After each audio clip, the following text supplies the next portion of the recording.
Dans le froid humide de Bordeaux, en 1978, une histoire trop sombre pour être racontée à voix haute commença à se tisser derrière les fenêtres opaques d'une petite maison de faubourg. Ceux qui vivaient dans la rue disaient qu'il y avait quelque chose de pas net dans cette famille. Les lumières restaient allumées toute la nuit. Le beau-père hurlait parfois, la voix enrouée par l'alcool et la rancœur. Le beau-fils, lui, avançait toujours tête baissée, comme un chien battu qui a appris que respirer trop fort pouvait déclencher la prochaine gifle. Personne n'imaginait que cette relation déjà malsaine glisserait lentement, irrémédiablement, vers l'impensable. Personne n'aurait osé prédire que, derrière ces murs, une dispute banale deviendrait le point de rupture d'une violence contenue depuis trop longtemps. Une fin tragique, brutale, presque inévitable, allait transformer un foyer brisé en scène de crime. Et la vérité, quand elle éclaterait, ferait frissonner toute la ville. Avant que l'on entre ensemble dans cette histoire terrible, j'ai juste une chose à te demander. Si tu veux soutenir ce type de récits rares, authentiques, qui disparaissent peu à peu, abonne-toi maintenant. Chaque abonnement me permet d'en garder la mémoire vivante. Merci. La pluie tombait en biais ce soir-là, frappant les tuiles comme des doigts impatients. À l'intérieur de la maison, l'odeur d'humidité se mêlait à celle du tabac froid. Jean, le beau-père, traînait ses bottes militaires usées sur le carrelage, laissant derrière lui un sillage de boue. Il avait été soldat autrefois, mais personne n'aurait pu le deviner en le voyant maintenant, les cheveux gras et les mains tremblantes. L'alcool avait ravagé ce qu'il restait de discipline en lui. Depuis la mort de sa femme, il n'était plus qu'une carcasse qui survivait par inertie. Marc, son beau-fils de 17 ans, était assis à la table, les épaules rentrées, le regard fixé sur un cahier d'école ouvert. Il n'écrivait pas. Il attendait. Toujours attendre. Attendre que Jean s'endorme, attendre que la tempête passe, attendre que la prochaine insulte tombe comme une pierre dans un puits.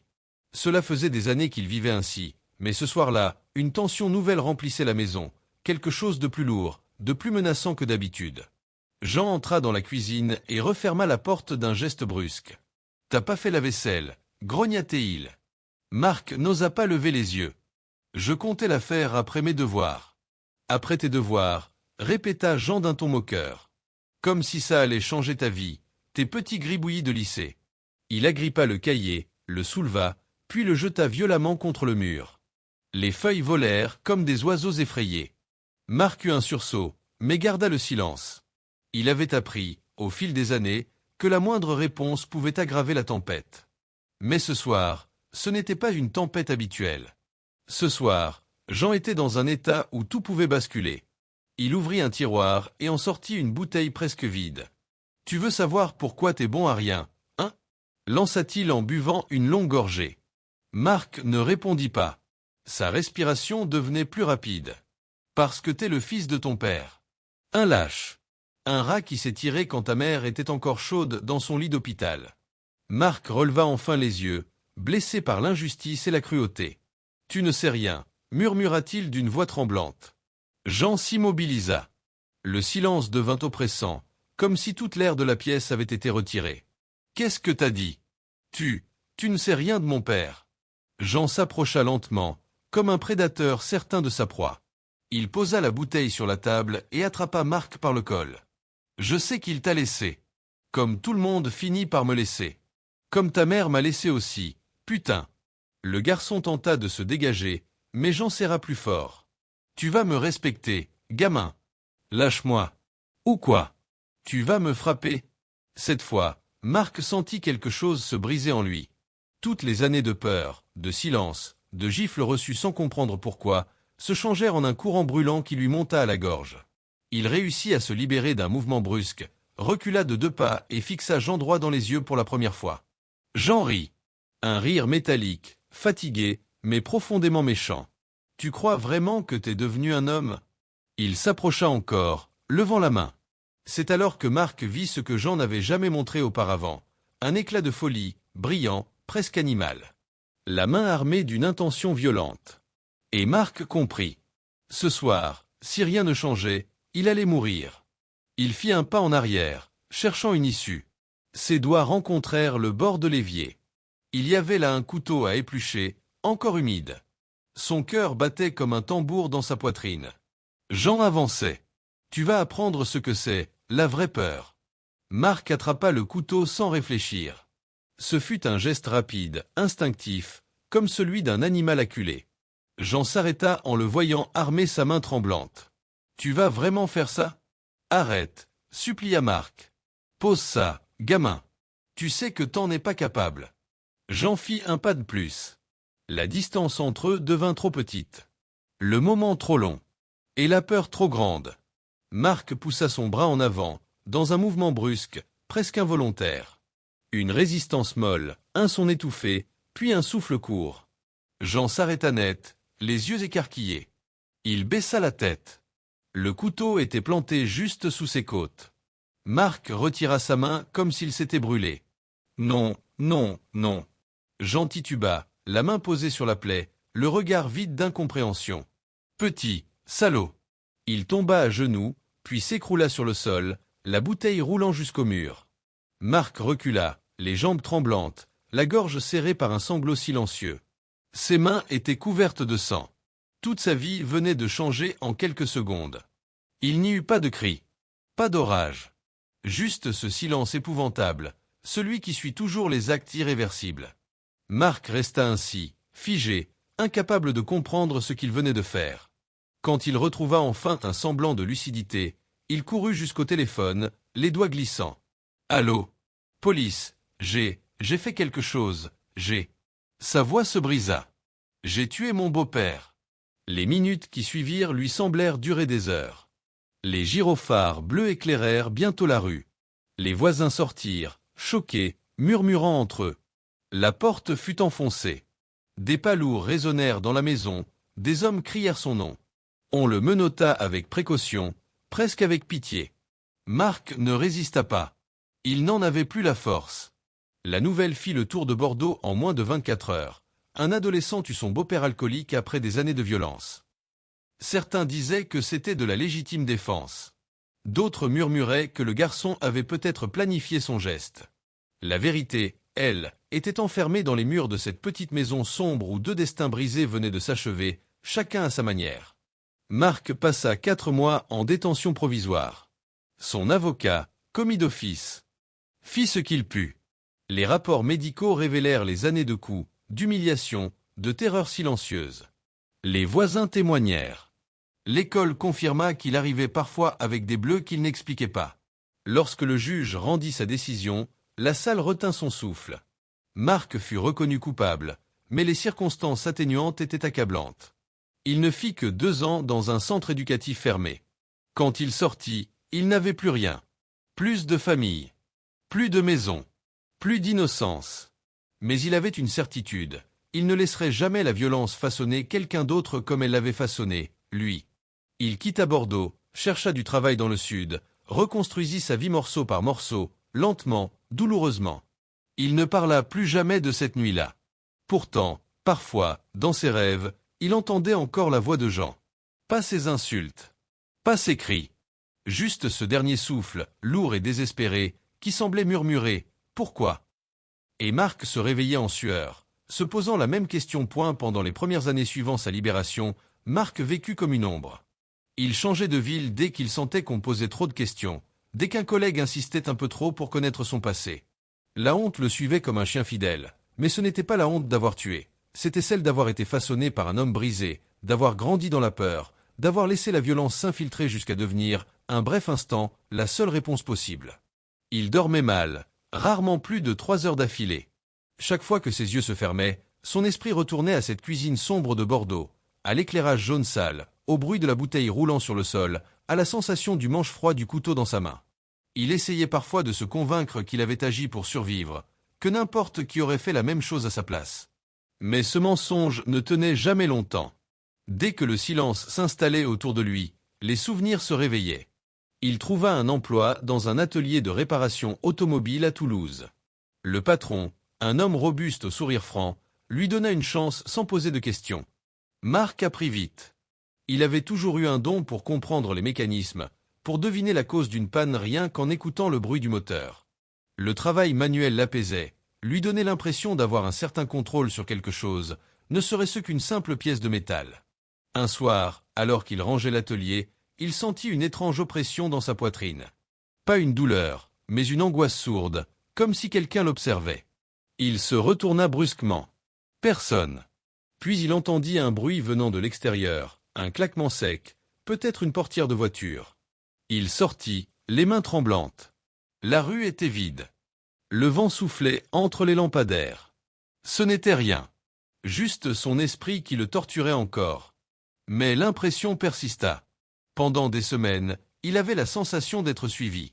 Une silhouette qui disparaissait au coin d'une rue. Un reflet dans une vitrine. Une voiture grise qu'il voyait trop souvent pour que ce soit un hasard. Il tenta de rationaliser. Ce n'était peut-être qu'un voisin. Ou quelqu'un qui travaillait dans le quartier. Et pourtant, son instinct, ce même instinct qui avait senti le danger cette nuit de 1978, lui disait que quelque chose clochait. Un après-midi, alors qu'il quittait l'atelier, il remarqua une femme tout près de l'entrée. Elle portait un manteau long, couleur sable, et tenait un petit carnet dans les mains. Son regard s'arrêta sur lui avant de glisser ailleurs, comme si elle ne voulait pas être prise en faute. Marc serra les dents. « Vous cherchez quelque chose ?» demanda-t-il d'une voix méfiante.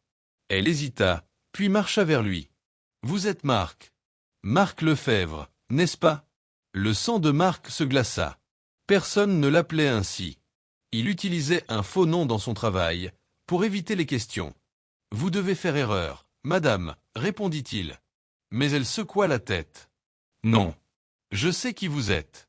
Et je ne suis pas ici pour vous nuire. » Il recula d'un pas, prêt à s'enfuir s'il le fallait. « Alors pourquoi me suivre? Pourquoi me surveiller? Je ne vous surveille pas. Je vous cherche depuis longtemps. » Elle ouvrit son carnet. À l'intérieur, une photo usée par le temps, une femme souriante, une trentaine d'années, les cheveux attachés, le regard doux. Marc la reconnut immédiatement. Sa mère. « Qui êtes-vous » murmura-t-il, la gorge serrée. « Je m'appelle Claire. J'étais l'amie la plus proche de votre mère. Vous étiez encore petit quand elle est. » Elle s'interrompit, cherchant ses mots. « J'ai appris ce qui s'est passé avec votre beau-père. Il m'a fallu des années pour retrouver votre trace. » Marc respira profondément, mais l'air lui manquait. « Pourquoi maintenant? Pourquoi après tout ce temps ?» Claire baissa les yeux, puis les releva avec une détermination nouvelle. « Parce que votre mère m'a fait promettre quelque chose avant de mourir. Elle m'a demandé de vous transmettre une lettre, quand je penserais que vous seriez prêt. » Marc sentit ses jambes devenir molles. « Une lettre? Oui. Elle est restée dans mes affaires pendant tout ce temps. J'ai hésité longtemps. J'avais peur que ça rouvre des blessures. Mais quelque chose m'a dit que c'était le moment. » Elle sortit une enveloppe jaunie de son carnet. Le prénom de Marc y était écrit d'une écriture douce, arrondie. La même écriture qui lui écrivait des petits mots dans son cartable quand il allait à l'école primaire. Marc tendit la main, mais s'arrêta à mi-chemin. « Je ne sais pas si je veux l'ouvrir. » Claire posa doucement l'enveloppe dans sa paume. « Elle n'est pas là pour vous faire souffrir. Juste pour vous dire ce qu'elle n'a jamais eu le temps de dire. » Marc resta immobile. L'enveloppe paraissait lourde, comme si elle contenait beaucoup plus que quelques mots. Il se tourna vers Claire. « Pourquoi me l'apporter maintenant, vraiment ?» Elle inspira profondément. « Parce que vous n'étiez pas le seul à fuir quelque chose. Et parce que quelqu'un d'autre vient de ressortir du passé. Quelqu'un qui ne devrait pas. » Marc sentit un frisson parcourir son échine. « Qui ?» Elle répondit d'une voix basse, presque un murmure. « Le père que vous croyez mort. » Marc resta figé, incapable de comprendre ce qu'il venait d'entendre. Pendant toute sa vie, on lui avait répété que son père avait disparu, qu'il était probablement mort quelque part, loin, sans laisser de traces. Il avait grandi avec cette idée, cette absence, cette silhouette vide qui n'avait jamais eu de visage. Entendre, soudain, qu'il était vivant. C'était comme si le sol se dérobait sous ses pieds. « Mon père, vivant ? Ce n'est pas possible, » articula-t-il, la voix étranglée. Claire hocha doucement la tête. « Je sais que c'est difficile à croire. Mais votre mère m'a confié des choses que personne ne connaît. Et ce que j'ai appris récemment confirme qu'il n'est pas mort. » « Pas du tout. » Marc sentit un mélange de colère, de peur et de confusion l'envahir. Pourquoi serait-il resté loin de moi? Pourquoi m'avoir laissé vivre cet enfer avec Jean? Claire ferma les yeux un instant, comme si cette question la blessait elle aussi. Ce n'était pas son choix. Il a été obligé de disparaître. Les mots résonnèrent dans la tête de Marc, mais leur sens glissait entre ses doigts. Obligé? Par qui? Ce n'est pas à moi de vous dire. Votre mère l'explique mieux que moi. Lisez sa lettre, Marc. Elle vous donnera les réponses. Il regarda l'enveloppe, toujours dans sa main. Ses doigts tremblaient légèrement. Il l'ouvrit avec une lenteur presque douloureuse. À l'intérieur, une feuille pliée plusieurs fois, fragile, comme si elle pouvait se désintégrer au moindre mouvement brusque. L'écriture de sa mère s'étendait en lignes courbes et régulières, qu'il reconnut immédiatement. Il inspira un long moment avant de lire. « Mon petit Marc, si tu lis ces mots, c'est que Claire a jugé que tu étais prêt. Je sais que tu souffres. Je sais que la vie ne t'a pas protégé. J'aurais voulu rester assez longtemps pour t'éviter tout cela, pour te voir devenir l'homme que tu es destiné à être. Mais le monde ne m'en a pas donné le temps. Je dois te dire la vérité, même si elle te blessera au début. Ton père ne nous a pas abandonnés. C'est moi qui l'ai forcé à partir. Je l'ai fait pour te sauver. Il y avait des gens qui voulaient lui faire du mal, et il savait que nous existions. Rester avec nous, c'était te condamner. Alors je lui ai demandé de disparaître, de devenir quelqu'un d'autre. Il ne t'a jamais oublié. Il m'écrivait, quand il pouvait. Et moi aussi, jusqu'au jour où cela est devenu trop dangereux. Si j'ai échoué à te protéger de gens, sache que ce n'était jamais ton destin. Ce n'était qu'un détour douloureux. Je t'aime. Et ton père t'aime aussi. Plus que tu ne pourras jamais l'imaginer. Un jour, tu comprendras. Maman. Marc resta longtemps immobile, les yeux rivés au papier, incapable de respirer correctement. Claire attendit en silence. Lorsqu'il releva enfin la tête, ses yeux étaient brillants, mais ce n'était ni de la colère ni de la douleur. C'était quelque chose de plus profond, un mélange de stupeur et de désespoir retenu. Elle savait, murmura-t-il. Elle savait qu'il n'était pas mort. Oui, répondit Claire doucement. Elle ne voulait pas que tu grandisses dans la peur. Alors elle a gardé ce secret pour toi. Marc secoua la tête, un rire nerveux échappant de sa gorge. Et pourtant j'ai grandi dans la peur. Mais pas de ceux qui poursuivaient mon père, de Jean. Je sais. Ta mère ne pouvait pas imaginer ce qu'il deviendrait après sa mort. Elle pensait qu'il t'aimerait, qu'il t'élèverait. Elle se trompait. Marc passa une main sur son visage, pris d'un vertige. Et maintenant, pourquoi tu dis que quelqu'un est revenu? Claire regarda autour d'elle, comme si elle craignait d'être entendue. Parce que les mêmes personnes qui poursuivaient ton père à l'époque cherchent à nouveau à mettre la main sur quelque chose. Et ton père croit que tu es en danger. Moi? Pourquoi? Je n'ai rien. Pas encore. Mais ton père, il a laissé quelque chose derrière lui. Quelque chose qui t'appartient. Marc eut un frisson. Je ne veux rien de cet homme. Je veux juste vivre tranquille. Je comprends. Mais il faut que tu saches une chose, Marc. Ton père m'a contacté il y a quelques semaines. Il m'a demandé de t'avertir et de te donner la lettre. Marc la fixa, bouche ouverte. Tu l'as vu? Claire baissa les yeux. Oui. Où est-il? Elle hésita longuement avant de répondre. À Bordeaux. Marc se sentit faiblir. Le nom de cette ville était une blessure en soi. Pourquoi retourner là-bas? Parce que tout commence et tout finit là-bas. Ce que ton père a laissé, ce qu'il a caché, ce que les autres cherchent, tout est là-bas. Marc voulut protester, mais ses mots restèrent coincés dans sa gorge. Il recula, prit appui contre le mur de l'atelier. Je ne peux pas retourner là-bas. Je sais. Mais tu devras. Pas pour lui. Pas pour ta mère. Pour toi. Pendant un instant, Marc ferma les yeux. Les souvenirs de Bordeaux, la maison humide, les cris, le sang l'assaillirent. S'il revient, pourquoi ne vient-il pas me voir lui-même? Claire déglutit difficilement. Parce qu'il est suivi. Parce qu'il n'est pas sûr d'arriver jusqu'à toi vivant. Marc sentit son cœur se serrer. Alors pourquoi moi? Parce que tout ce qu'il a gardé, tout ce qu'il a protégé pendant des années, t'appartient maintenant. Et ceux qui le traquent le savent. Une voiture passa lentement dans la rue, ses phares balayant les façades. Claire se tendit, jetant un coup d'œil nerveux. « Je dois partir, dit-elle. Il ne faut pas que quelqu'un me voie avec toi. Attends. Où est mon père exactement? Elle se contenta de glisser un petit bout de papier dans sa main. Si tu décides de le voir, il sera là demain soir. S'il réussit à y arriver. Marc regarda l'adresse écrite à la hâte. Un frisson glacé lui parcourut le dos. C'était une adresse de Bordeaux. À seulement quelques rues de la maison où Jean était mort. Quand il releva les yeux, Claire avait déjà disparu dans la nuit, et la nuit tomba rapidement sur Toulouse, enveloppant les rues d'un silence lourd.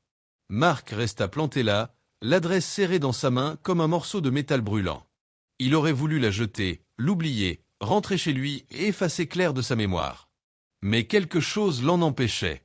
Peut-être la lettre de sa mère, ou peut-être cette phrase qu'elle avait écrite. « Un jour, tu comprendras ». Il sentit un poids dans sa poitrine. Sa vie, déjà faite d'ombre et de cicatrices, venait de s'ouvrir sur un gouffre encore plus profond. Il passa la nuit sans dormir. Vers 3 heures du matin, il s'assit sur son lit, fixant le plafond comme si les réponses pouvaient s'y dessiner. Il repensait au visage de Jean étendu sur le sol de la cuisine, à l'odeur métallique du sang, à la sensation du couteau glissant entre ses doigts. Revenir à Bordeaux signifiait replonger dans cette nuit, affronter les fantômes qu'il avait enterrés à la hâte. Il ne savait pas s'il en avait la force. Mais il savait une chose, fuir n'avait jamais supprimé sa souffrance. Cela ne faisait que l'étirer, la rendre plus longue, plus sourde, plus persistante. Le lendemain matin, son patron remarqua son absence de couleur. « T'as passé la nuit debout ou quoi ?» Marc esquissa un sourire sans conviction. « Quelque chose comme ça. T'as besoin de prendre un jour ?»« Non, ça va. » Mais ce n'était pas vrai. Toute la journée, il fit des gestes mécaniques, se trompa dans les pièces, oublia de serrer un boulon, renversa un bidon d'huile. Son esprit était ailleurs, obstinément attiré par Bordeaux, par cette adresse griffonnée à la hâte, par le visage d'un père qu'il ne connaissait pas. En fin d'après-midi, il se rendit chez lui, fit sa valise sans réfléchir et prit la route. Le trajet, qu'il avait évité pendant des années, lui donna l'impression de rouvrir une plaie encore infectée. Plus il s'approchait de Bordeaux, plus la tension grandissait dans son ventre. Des souvenirs qu'il croyait morts remontaient à la surface. Les cris, les portes qui claquent, l'humidité glacée, la peur permanente. À un moment, il dut s'arrêter sur une aire d'autoroute pour respirer. Ses mains tremblaient au point de ne plus pouvoir tenir le volant. Il arriva dans la ville juste après le coucher du soleil. Les rues avaient changé, mais certaines façades semblaient identiques à celles de son enfance. Il passa près de son ancien quartier, mais détourna les yeux. Il n'était pas prêt. Pas encore.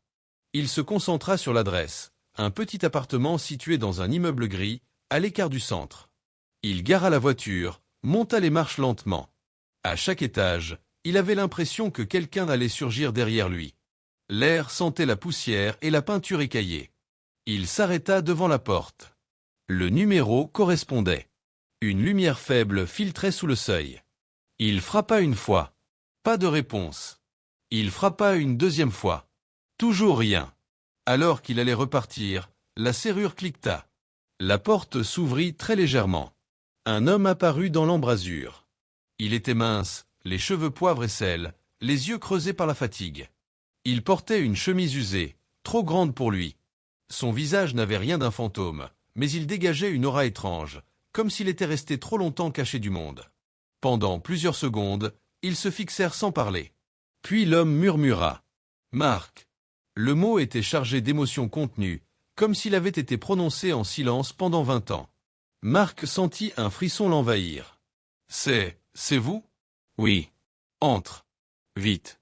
On ne doit pas rester dans le couloir. » L'homme referma la porte derrière lui, vérifiant 2 fois la chaîne et la serrure. Il s'écarta ensuite, laissant Marc observer l'appartement. Tout était propre, mais vieux. Des piles de journaux s'entassaient par terre. Sur une petite table, une tasse de café à moitié pleine. Et, dans un coin, une série de cartes et de dossiers étalés, certains marqués d'encre rouge. Marc sentit une tension nouvelle. « Qui êtes-vous, vraiment ?» L'homme se passa une main sur le visage, épuisé. « Je suis ton père. Mais je ne suis pas ici pour rattraper le temps perdu. Je suis ici pour t'éviter de finir comme moi. Comme vous. » L'homme le fixa, les yeux brûlants. Pourchassé. Trahi. Effacé. Marc secoua la tête. « Qui vous poursuit? Qu'est-ce qu'ils me veulent ?» L'homme pointa un dossier ouvert sur la table. « Tout a commencé en 1978. La même année où tu as tué Jean. Ce n'était pas un hasard. Rien de tout cela ne l'est. » Marc sentit son cœur s'emballer. « Expliquez-moi. » Le père inspira profondément. « Ton beau-père n'était pas qu'un ivrogne violent. Il cachait quelque chose. Quelque chose qui ne lui appartenait pas. Quelque chose que j'avais laissé derrière moi avant de partir. Marc cligna des yeux, perplexe. Et quoi, exactement? L'homme le fixa, grave. Une clé. Une clé. Une clé qui ouvre une boîte que je n'ai jamais pu récupérer. Et dans cette boîte, il y a ce que tout le monde cherche depuis 20 ans. Marc recula légèrement. Pourquoi ne pas l'avoir reprise avant? L'homme eut un sourire amer. Parce que le jour où j'ai essayé, Jean m'a presque tué. Et tu étais dans la maison. Je ne pouvais pas risquer ta vie. Marc sentit un vertige. Il vous connaissait. Plus que tu ne peux l'imaginer. Il s'approcha d'un tiroir, sortit une petite enveloppe froissée. À l'intérieur, un objet en métal, très ancien, couvert de symboles gravés. Il le posa dans la main de Marc. Voilà ce qu'ils cherchent. Et maintenant, ils savent que tu es vivant. À cet instant précis, quelqu'un frappa à la porte. Pas timidement. Pas gentiment. 3 coups secs. Impatient. Autoritaire. L'homme devint pâle. Trop tard. Marc chuchota. Qui est-ce? Son père murmura. Ceux qui ne me laisseront jamais en paix. Les coups se répétèrent, plus forts. Et la poignée commença lentement à bouger, et la poignée vibrait légèrement, comme poussée par une main qui n'avait pas l'intention d'attendre. Le père de Marc recula d'un pas, ses yeux fixés sur la porte avec une intensité glaciale. Il fit signe à son fils de ne pas faire un bruit. Marc sentit son souffle se couper. L'air lui parut épais, presque tangible, comme si chaque particule se préparait à éclater. Un silence pesant s'installa. Les coups cessèrent. Puis une voix grave s'éleva de l'autre côté. « Ouvrez. Nous savons que vous êtes là. » Le père de Marc serra les dents. « Ils ne partiront pas. Qui sont-ils? Pas la police, si c'est ce que tu pensais. Eux travaillent pour quelqu'un de beaucoup plus dangereux. » Il attrapa Marc par le bras et l'entraîna vers la petite cuisine. Il ouvrit un placard, en sortit un sac de toile décoloré. « Tu vas garder la clé. Maintenant. Pourquoi moi? Pourquoi pas vous? Parce qu'ils me traquent depuis 20 ans. J'ai perdu chaque cache, chaque planque, chaque allié. Ils connaissent mes habitudes, mes chemins, mes refuges. » Il posa sa main sur l'épaule de son fils. « Toi, ils ne te connaissent pas encore. C'est notre seule chance. » Marc sentait son cœur battre au point de lui faire mal. Qu'est-ce qu'il ferait si? S'il mettait la main sur toi? Il te briserait avant même que tu comprennes pourquoi. Alors écoute-moi bien, quand je te dirai de partir, tu pars. Sans te retourner. Un bruit sourd retentit à la porte. Pas un coup. Pas un appel. Un impact. Comme si quelqu'un tentait de déloger la serrure à coups d'épaule. Marc eut un réflexe. On appelle la police. Le père lâcha un rire nerveux, dépité. Ces types portent un badge quand ça les arrange. La police n'est pas ton ami quand tu détiens quelque chose qu'elle convoite aussi. Un deuxième impact fit trembler le battant. De la poussière tomba du chambranle. Marc sentit la panique lui grimper dans la gorge. On doit sortir par derrière, dit-il. Il y a une fenêtre. Trop tard. Ils ont forcément verrouillé la cage d'escalier. Ils savent comment piéger quelqu'un. Alors on fait quoi? Le père ouvrit un tiroir. Marc aperçut un revolver. Ancien, lourd, d'un métal noirci. Je gagne du temps, et toi, tu t'en vas. Marc écarquilla les yeux. Non. Pas question que je vous laisse. Tu crois que j'ai fait tout ça pour mourir dans un couloir? Il glissa le revolver dans sa ceinture. Ça fait longtemps que je me fais plus d'illusions. Mais toi, tu as encore une vie. Et cette clé, tu es le seul à pouvoir l'empêcher de tomber entre leurs mains.